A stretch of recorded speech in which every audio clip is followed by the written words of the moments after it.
21 17 5 7 5 7 கூட்டினா எவ்வளோ வருது? 5 7 கூட்டினோம்னா 12. ஆனால் இங்கே என்ன இருக்குது? 24 இருக்கா? இதை கூட்டினோம்னா ரொம்ப பெரிய நம்பராக வரும். அப்போ இதை கழித்து பார்ப்போம். இதை கூட்டியிருக்கோம், இதை கழித்து பார்த்தா எவ்வளோ வருது? 4 வருது. ஓகேவா? அப்போ இந்த சைடு 4 அப்படியே வச்சுக்கோங்க. இந்த 12ல் பாதி எவ்வளோ? 6. 6 நாளாக 24 வருதா? ஒரு லாஜிக் எடுத்துருக்கோம், வருதான்னு அடுத்து செக் பண்ணலாம்.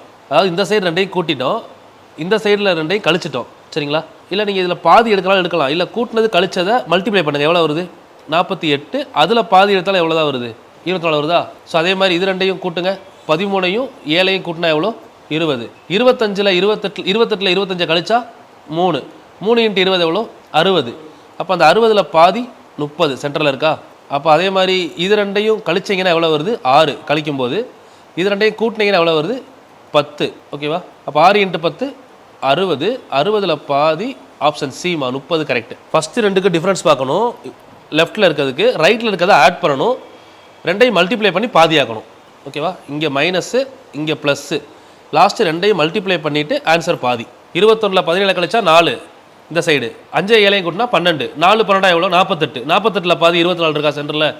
அப்போ இங்கே 25ல் 28ல் 25 போனால் 3.